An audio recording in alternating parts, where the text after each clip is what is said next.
Most people think meaning is a luxury. You think that once you've got your food, your shelter, and your Netflix subscription, meaning is just a philosophical cherry on top. Wrong. Meaning isn't a choice. It's a biological requirement. It is the operating system that keeps your hardware from crashing. Without a sense of purpose, even a completely fabricated one, the human brain begins to physically and chemically dismantle itself. 90% of your motivation, your resilience, and your will to live is powered by a story your brain tells itself to keep the lights on. While you're out there looking for the truth about the universe, your brain is busy doing something much more pragmatic. It's hunting for a pattern it can use to suppress the death signal. Today, I'm going to show you why your brain would rather believe a beautiful lie than a cold truth, and how you can use this glitch to rewrite your own reality. We aren't talking about spiritual enlightenment. We're talking about existential firmware. This is Curiosity Lab. Let's dive in. The patternicity machine, the anti-chaos hack. Human beings are pattern-seeking mammals. Our ancestors survived because they saw the pattern of the tiger in the grass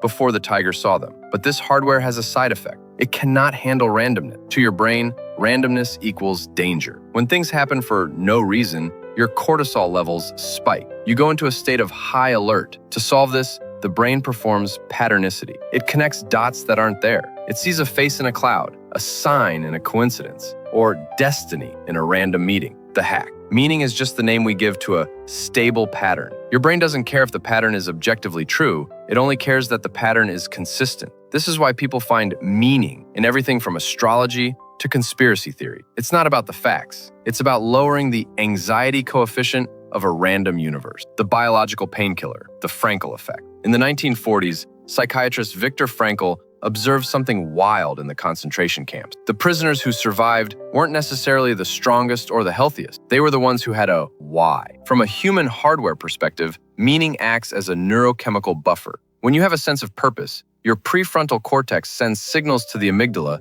to shush. It dampens the pain response and boosts the immune system. The secret signal. This is why people can endure meaningful suffering, like training for a marathon or raising a child, with a smile. But they crumble under meaningless stress, like a boring office job. If the why is strong enough, the brain mutes the body's signals of exhaustion. Meaning is the ultimate performance-enhancing drug. The shared myth, intersubjective reality. Most of the things you find meaningful, your country, your money, your favorite sports team, don't actually exist in the physical world. If every human died tomorrow, the United States or the value of the dollar would vanish instantly. They are shared myths. But here's the untold reason. We need these fake meanings to scale. A group of 50 humans can survive on biological instinct. A group of 8 billion humans needs a story to keep them from killing each other. The pro move. Understand that you live in an intersubjective reality. You are participating in a massive, multiplayer meaning game. The people who win this game aren't the ones who find the truth. They're the ones who can convince the most people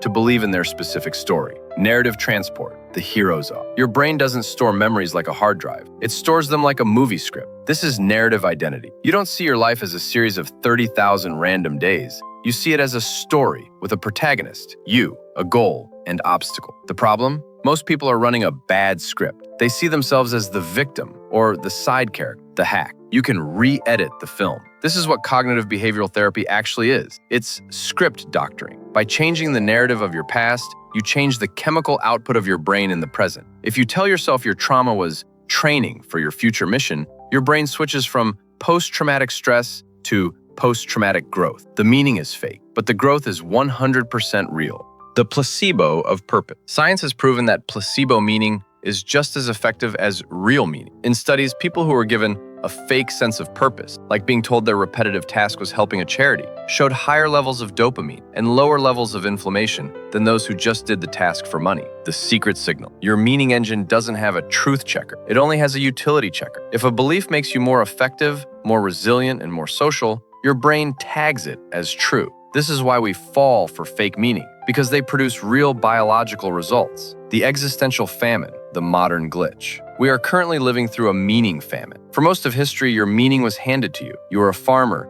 You were a member of this tribe. You served this god. The system wrote the script for you. Now we have infinite choice, and it's crashing the hardware. When you have too many stories to choose from, you experience existential overload. You stop believing in any story, and the meaning engine stalls. This is the root cause of the modern epidemic of depression and anxiety. It's not a chemical imbalance, it's a story deficit. The pro move. If the system isn't giving you a story, You have to self-author. You have to pick a fake meaning, a hobby, a career, a family goal, and commit to it as if it were the absolute truth. You have to trick your brain into thinking it's on a mission to keep the anxiety alarm from going off. The dopamine of progress, the goalpost hack. Meaning is closely tied to the dopamine reward system. Most people think you get dopamine when you win. Wrong. You get the most dopamine when you are approaching a win. This is why retirement depression is real. When you arrive at your goal, the dopamine stops. The meaning disappears because the hunt is over. The hack: never arrive. Always keep a meaning gap. Your brain needs to be 10% away from its goal at all times to keep the purpose hardware engaged. Meaning isn't a destination. It's the distance between where you are and where you've decided you're going. The social validation API. Your brain constantly pings the people around you to see if your meaning is valid. This is why we get so angry when someone mocks our beliefs. It's not about the belief, it's that they are unplugging our meaning system. The secret signal. If you want to strengthen your sense of meaning, find a meaning tribe. When multiple brains run the same story, it creates a social reality that is almost impossible to break. This is why religions and fan cultures are so powerful. They provide distributed meaning that doesn't rely on one person's brain. The bottom line: the universe might be a cold, indifferent vacuum, but your brain cannot afford to know that. You are a meaning-seeking missile in a world without targets. So stop waiting for the true meaning of life to drop out of the sky. It's not coming. Meaning is something you write, not something you find. It is a useful fiction that keeps your biological hardware from decaying. Pick a story. Make it a good one. Make it a story that makes you strong, kind, and focused. Your brain doesn't care if it's fake. It only cares if it works. Most people are lost in the randomness, waiting for a sign. You just learned how to build the sign yourself. If this deep dive into the existential O's helped you see your own motivations a little differently, hit that like button. Subscribe to Curiosity Lab for more journeys into the hidden code of the human experience. Go out there, edit your script, feed your meaning engine, and remember, don't be a seeker, don't be a nihilist, be a pro. See you in the next one.